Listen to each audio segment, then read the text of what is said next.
Good afternoon, everybody. My name is Donna Feazell, and I'm your host of Donna's Edge television, radio, and podcast talk show. Thank you so much for watching every day, Monday through Friday, beginning at 2 p.m. on the Eastern Time Zone as I get to ride home with you in the afternoon. It's always such a fun ride. Appreciate you being with us every day. Continue sending email, Donna@donnasedge.com, Donna@donnasedge.com. Speaking of which, you're loaded down with email again today, AP.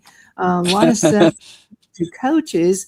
And just different things, the NIL transfer portal and stuff like that happening right now. But before we get started, let's talk about AP as we see it on your YouTube channel. Oh, yeah, sure, Donna. This week we're going to discuss the Georgia Bulldogs. Every week, Donna, we're trying to review the 16 teams. So last week we did Mississippi State.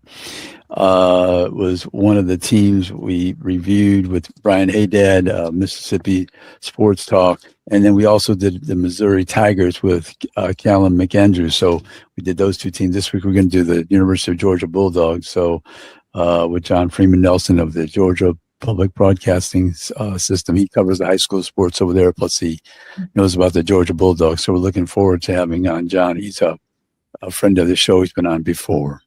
Yeah, that's great. And Georgia's still pulling through again. Looks like we're going to be another powerhouse this coming season. Oh yeah, for sure. I'll probably pick them to win the title until further notice because they say they win the championship of the SEC in spite of themselves. They have deficiencies running the ball and catching the ball, but through the years they play good defense. And Kirby Smart is a veteran coach. He's the dean of coaches in the Southeastern Conference, so he knows how to win. And so. Yeah, people could find that broadcast at AP as we see it on our YouTube channel and various radio stations around the Southeast. And our Spotify archives the audio broadcast, but we always have the video broadcast on AP as we see it on our YouTube channel. And all our events that we cover and the things that we'll be doing, the upcoming things we're going to do, Donna, we're going to be at the Manning Passing Academy where they have like about 40 plus quarterbacks from around the nation, many of them from the SEC and around the country. So we'll do those interviews, but we got a few things that we're going to be, the upcoming events that we'll have. Mm-hmm. And lots of preparations for this coming season. It's going to be different this year again, but like you said, last year, the Wild West, maybe it's kind of simmering down just a little bit, not quite at the boiling point.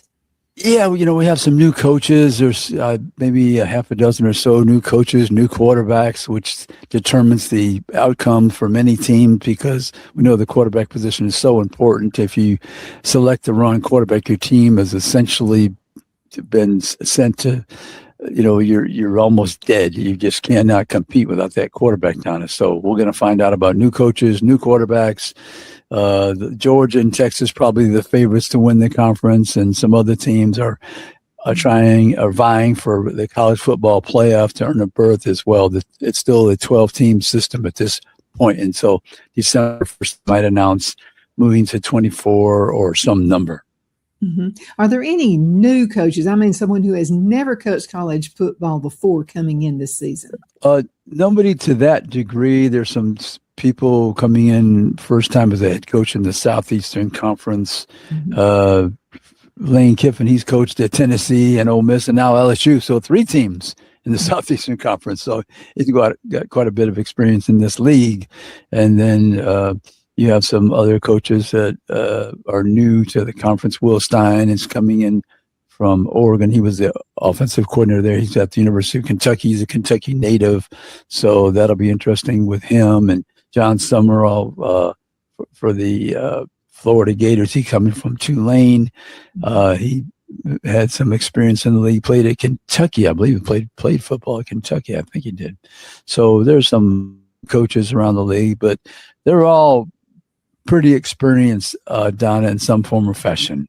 hmm And when you get the newer coaches, though, someone who's never really coached college football, they'll probably be a little more or easier for them to adjust to the new portals and all the new rules that are out there as well. Yeah, I think so. You take, for instance, Alec Gola. She's a coach who's coming from the University of South Florida as a head coach. He was at Tennessee coaching those quarterbacks in the offense. So Alex, he brought quite a few of his players from South Florida, particularly his quarterback.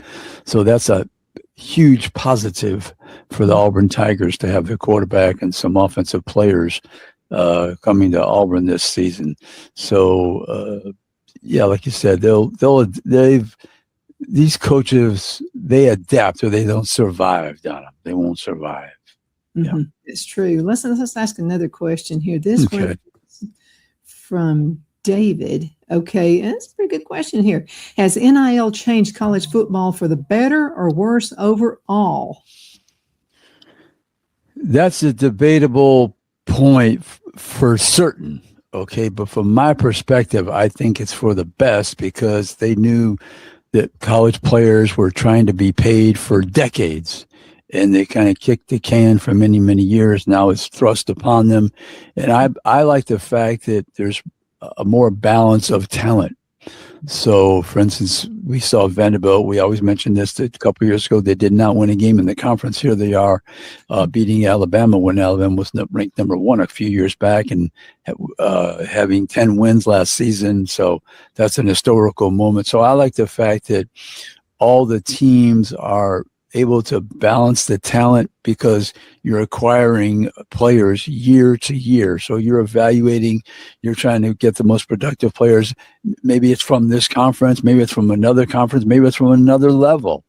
So I like the fact that the NIL has changed college athletics personally. But a lot of people, Donna, when you speak to them, they just say it's ruining college athletics. And I think the fact is because there's no allegiance per se. It's just to follow the money. The highest bidder wins for that player in that specific year. But if I'm a Vanderbilt, a school like them, or a school that maybe is in the 6-win range and they have an ability to get to 9, why wouldn't I not be happy that my coach, their staff, program can make that improvement from year to year because of the NIL and the transfer portal? Well, you may have just answered this, but this is a question here from Nicholas, and he asked you if he thought most of the folks who are having a hard time with the NIL change, is that mainly from the folks who watch the games or from coaching staff or anybody else? Coaches are going to adjust and adapt to any rule, whether they are in favor or not, because they can't survive. So they're going to have to apply the new rules to improve and keep being successful with their program. The fans, the alumni, like I said, they don't like the fact that one year there's a player at Ole Miss and next year he's at LSU or vice versa. Those are rival schools. They don't like to see a good player from their school signing up to play for their rival. They just won't accept it. But this is the real world, and the toothpaste is out of the dispenser, and we have to move on and do your best with the rules that are on the books at the moment. Don, I just wanted to bring up a fact that this week there's a bipartisan bill coming out of the Senate, Protect College Sports Act, and they're having some hearings this week. Some guests will be on the panel. One of them is Nick Saban, so that's happening this week. They're trying to pass this law that put some guidelines into college football, maybe the agent's fee. They're trying to see if they can share the money, which I'm going to think that's a hard position for them to take, I believe, because these colleges, they have little fiefdoms and they're not giving up their money, or these conferences, they're not willing to share. But I always bring out the fact on it that when the NFL first started, you had the New York Giants, big market. New York City was always a big market, even 100 years ago, let's say. And then you have the Green Bay Packers, a smaller city team. And if the New York Giants and some of these other big city teams did not favor sharing the revenue, you wouldn't have the Green Bay Packers.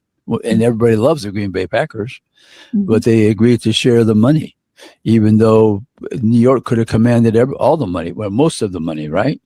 But I don't think these colleges, and these leagues are willing to give up their money to share it with all the 130, I think it's 138 FBS level schools right now. So that's going to be interesting. But this is the bill they're exploring. They're trying to get it passed, which places some guidelines on parts of the sport, college athletics in general, not only the football part. But like I said, they're trying to, I think, make agents percentages 5% mandatory. That's the most you can charge for these NIL deals, which right now it's wide open. You could charge a figure above 5%. Most of them are, matter of fact. Absolutely. I agree with most everything, but the only thing I keep going back to, AP, is Yes. the Wishbone Boys. The Wishbone Boys, they were a true team. I mean, they stayed. And we're going to miss that, I think, because, again, decades later, remember we had the event that came up and it was like they were back in college again. They were acting like college. A lot of them were sitting behind Phil and me, and they were just like they were still in college again. They went back to that time, but we're not going to have that coziness, that's lost. Yeah, the strong bond probably is not there. You're going to play with somebody 1 year and remember those 12, 13, 14, 15 games, whatever it may be for your team. But it's not that you're growing up since you arrived as a freshman and then you went through at least your junior year, because we know that, you have to stay at least 3 years minimum before you can go pro. So, and they're not going to have those long stretches, but young people adapt, Donna. The grown-ups, not as much. So, but that's the way it is. And moving forward, you just have to say this is a new world of college athletics, and we're going to do our best.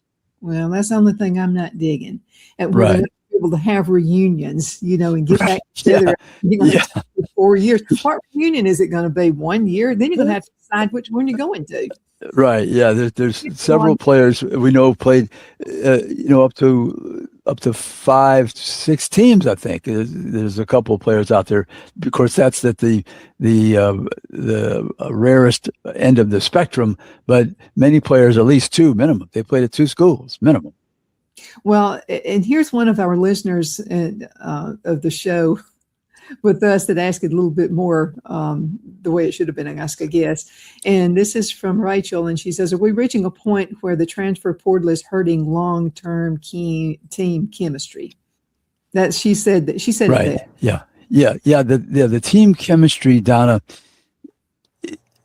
Even before the system they had in place before, you still have to develop that chemistry for that season. So I know that it's very different now because, Donna, you're bringing in maybe 30, 40 players a year. So you have to have a 1 year ability to provide chemistry for the team so they can try to win some games. So it is different, but the players are more receptive. In other words, they realize, hey, I'm going to a new school. How am I going to fit in? I'm going to get there as early as I can because they have the transfer portal in January. We'll get there, participate in the spring, the summer. So we're going to have this chance these next, let's say, 7-8 months before the season starts in September to bond with all my new teammates. And like I said, could be 30, 40 1 year. I remember back in the day, back in the 60s and the 70s, Auburn and Alabama, for crying out loud, no one would have ever thought about going from Alabama to Auburn or from Auburn to Alabama, but now that's changed. Twin City Used Car Sales has been serving drivers in the Northeast Alabama area for years with a quality selection of late model used cars, SUVs, and pickup trucks. On top of our extensive selection and competitive prices, we offer professional auto financing services for used car buyers of all credit levels. Whether you've just begun your search or you're ready to secure your next vehicle, at Twin City Used Car Sales, you will drive away with the vehicle of your dreams. The sales and finance staff at Twin City Used Car Sales looks forward to serving you, and you can apply for financing online before your visit to our used dealership in Gadsden, Alabama. Check us out on the web at twincityusedcars.com or go by our location at 901 First Avenue, Gadsden, Alabama. We sincerely look forward to serving you.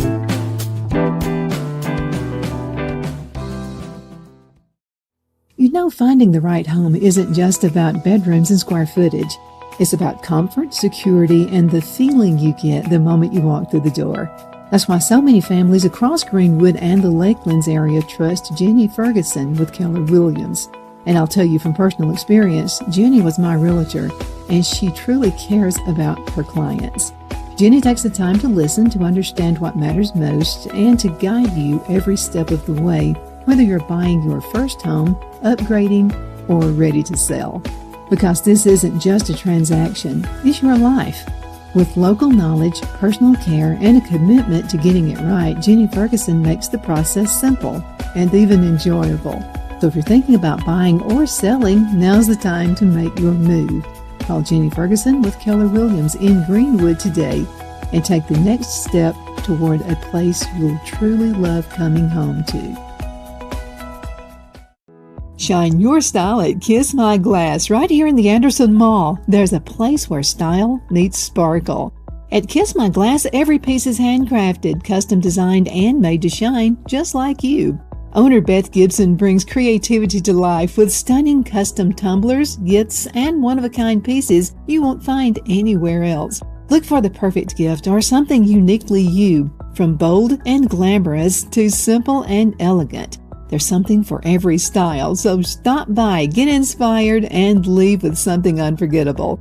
Kiss My Glass inside the Anderson Mall, Anderson, South Carolina, where your sparkle begins. Be sure to check out Kiss My Glass on Facebook for updates and specials and gift ideas.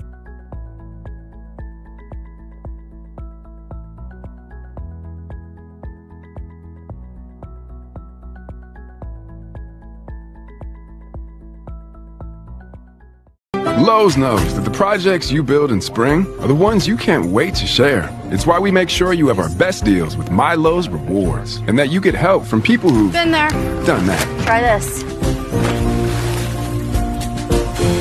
This spring, we'll help you build something rewarding. Hey, Stan. What's up? I made you something. Oh, thank you. And I got something for you. You grew these? Of course. Lowe's knows how to help you spring. We are back. My name is Donna, and I'm your host of Donna's Edge television, radio, and podcast talk show. Thank you so much for watching every day, Monday through Friday, beginning 2 p.m. on the Eastern time zones. We get to ride home with you in the afternoon. By the way, you can find us on television. I didn't mention this. You can find us on channel 182. That's close to the Huntsville, Alabama area. You can find us also on Abundant Television, found on Roku, Apple TV, and Amazon Fire. And don't forget the podcast on thenewscasters.com and on WZLA radio station, located in Abbeville, South Carolina, the biggest country station out there, and they play the oldies and the goodies. And now when I say oldies and goodies, I'm from the old school. I'm talking about 70s stuff and then even earlier back. But again, thank you so much for watching. Also continue sending email, Donna at donnasedge.com. That's Donna at donnasedge.com. Speaking of which, we've got AP Steadham back with us. And so I've got some questions for you. And this is about rivalry right here. Okay. This is from Aaron, and Aaron says, what SEC rivalry do you see most excited? Let's read this one again. What SEC rivalry are you most excited to watch this season? I'm in town from Texas, by the way. Right. I think, Donna, that people would probably point towards the LSU traveling to Ole Miss, since that coaching situation has the dynamic of Lane Kiffin returning to his former school, and he left Ole Miss. So there was some little bitter feelings there, of course. So I think this particular season, it's LSU at Ole Miss in September there. I think it's September. Yeah, is it the 19th possibly? Something like that. So even though you have the normal rivalries with Auburn, Alabama, you have the Oklahoma-Texas one, which is new to the SEC. You have the Ole Miss versus Mississippi State. You have Georgia and Auburn. That's the oldest rivalry in the South. You have Georgia, Florida. You have Texas A&M, Texas. That's from the old Southwest Conference, Big 12, Big 8. I guess it was Big 12 at that point, conference. So those are some of the ones that are standard. But this year, the Ole Miss hosting LSU with Lane Kiffin returning to play against Pete Golden and the Ole Miss team. I would say this season, people around the country, not only the SEC, are looking forward to that game. Absolutely. I haven't talked a lot about Tennessee. What are your thoughts about Tennessee? Yeah, Tennessee, Vanderbilt, that's a rivalry. Tennessee, Alabama, big rivalry. So Tennessee, they're going to have a new quarterback this season. So they're trying to figure out that position. Josh Heupel usually has a pretty good offense. They won a couple years with running the ball and playing defense. So now they're going to try to get back to playing some better offense. New quarterback on the horizon, and Tennessee's trying to get back to the college football playoffs, which they were there a couple of years ago. So, but Tennessee's got the capability to be one of those teams that's in the hunt at this point. In the hunt, we're going to see how they perform early in the season. They always play Alabama in October, so but we're going to find out about Tennessee and if they can compete to earn a berth in the college football playoff. But those fans in Tennessee, they're expecting to make the playoff. I can tell you that right now. Oh, yeah, they're ready. This is a question that came from Derek, and I've never had this question before, and it's a good one. Which dark horse team could shock everyone? The dark horse team. I'm trying to think of. What do they mean by dark horse? Do you know? Well, they mean that I probably a team that last year maybe was maybe in the 8-win area, probably something like 7 to 9 games that they won, and this year they're going to advance and ascend to 10 or 11 wins. Yeah, which is difficult in this league. Don, I don't know if we're going to have an undefeated team for 12 games. Maybe we'll have a couple of teams with one loss, possibly. I don't know. If we have an undefeated team, I think that'll be the exception. And it'll probably be rated number 1 or 2 in the country if they're undefeated in the SEC, probably, I would think. But the dark horse team, Donna, I don't have a strong conviction right now on the dark horse team because for the last couple of seasons, we've seen, for instance, Tennessee in the playoffs, didn't make it last year. We see Texas A&M make the playoffs last year. We've seen Oklahoma make the playoffs, Alabama in the playoffs. Texas is trying to get in the playoffs. They have a roster of nearly $50 million, Donna. Think about that. Almost $50 million their roster cost them this year. So I don't have a strong outlook right now for the dark horse team. I'm not sure I can project one at this point. You have Missouri, a team that's not like Missouri's not a team on the cusp, right? They're a team that could be in the playoffs this year. They have a new quarterback, Austin Simmons, transferred from Ole Miss, left-hander. So I would say at this point, if I had to pick a team, a dark horse team, somebody like a Missouri that's on the cusp the last few years of making the playoffs, I would say. Is there a possibility Auburn could be that dark horse team? They could, and the reason I would say that is because of the quarterback and the head coach. Where I'm heading. Be on the same page and an infusion of new blood and talent. And because Auburn normally plays pretty good defense, their question mark the last few years has been on offense. Yeah. So if they can muster up enough offense and continue to play good defense, Auburn could surprise people. Sure, they could be in that group, but that's going to be a far journey because they've not been winning the last number of years, whereas Missouri is right there, as I say, in that 8, 9, 10 group right now, winning ball games the last few years. Yeah. Auburn probably needs to be put on restriction about something. They seem to play better the years they're on restriction. I don't know. Yeah. I don't know. Something about it's like, we got nothing to lose. No. Sometimes a team that has, we're not going to win, so let's just go play ball. Let's just go have fun. It's almost as if that restriction kind of helps. But that was a good question. I really did like that, Trey. That was really nice. Yes. Hey, if you had to predict today, this is from Nick. Let's see if you had to predict today, who would be the national championship? From the SEC, I believe right now, leaning towards Georgia and Texas being able to reach the championship from the SEC. Around the country, I mean, it's still Ohio State from the beginning.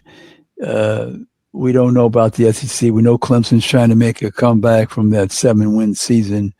We know that Indiana, you have to put them to be in contention because of Kurt Cignetti, their coach, and his ability to acquire the right quarterback and other talented players for his roster.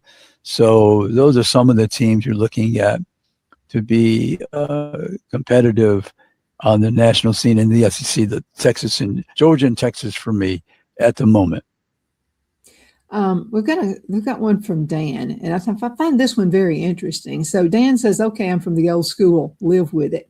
Yes. Is there a Joe Namath in any of the players that you see across the country? No. No. Short answer, no. Yeah, Joe's American original, his personality for sure, and but I don't see any quarterback of that caliber at this point. But hey, there's always surprises in college football. Okay, Catherine wants to know who has the winning personality, who could be featured on a Wheaties box. Right. Winning personality. I'll tell you that quarterback from Ole Miss, coming from Division II, Ferris State in Michigan, Trinidad Chambliss. I mean, he has the name, he has the production on the field, led his team to the playoffs, beat Georgia in the Sugar Bowl, and went on to play in the Fiesta Bowl and came very close to reaching the national championship game. So I'm thinking Trinidad Chambliss right off the top of my head. There's others, of course, but he's right off the top of my head. Okay, I think we've got time for one more. And okay. Which one can we do? Okay, how about this one from Carrie? And she says, be careful with this answer right here. Who's going to win? Who's going to win over the other one? Clemson or South Carolina? Who's the best team? Yeah. Right. Yeah. Right now, I would say South Carolina has the better quarterback, Lenora Sellers. Clemson is searching for the quarterback. They have a freshman, I think he's from Arizona, competing against Chris Vazina. I believe that's how you pronounce it. He's out of a school in Alabama. I think it's Briarwood Christian out near Birmingham there. So I think right now you give the slight edge to Lenora Sellers, the veteran quarterback for South Carolina. There you go. Anything else you'd like to say before we leave? Oh, yeah, Donna, we had the College Football Hall of Fame ballot come out, and there's 18 players from present SEC schools. So people can take a look at that, and you could join the National Football Foundation and vote. But there's 18 players that are on that ballot. And so the next 3 or 4 weeks is the deadline probably. I don't know when it is exactly, but check out the National Football Foundation and become a member, and you could vote for the College Football Hall of Fame. They have 18 SEC-related players, and then they have about 5 coaches on there as well that are up for the Hall of Fame. There you go. We're going to have to call it a day. Guys, thank you so much for watching AP. Thank you again so much for being with me today. If you have any more questions for AP, you want to kind of trick him up just a little bit, ask some hard questions. Donna, and I promise you'll answer them. Donna at donnasedge.com. Donna at donnasedge.com. Thank you again so much for watching, and hope you have a wonderful rest of your afternoon. Bye, Donna. Good afternoon, Sunshine. Medical Minute brought to you by Dr. Chuck with Lakeland's Chiropractic, where an ounce of prevention is worth what? A pound of cure. So what is the Beamer? Okay, now the Beamer uses very gentle pulse to electromagnetic signals. This will stimulate healthy muscles, and it supports the temporary blood flow. Now let's talk Beamer and circulation support. Now the Beamer gently supports natural circulation in healthy muscles. Now that's what I call natural health. Thank you so much for watching your Medical Minute, brought to you by Dr. Chuck. You know who he's with. He's with Lakeland's Chiropractic, where an ounce of prevention is worth what? A pound of cure. I hope you have a super duper awesome rest of the afternoon. You take care.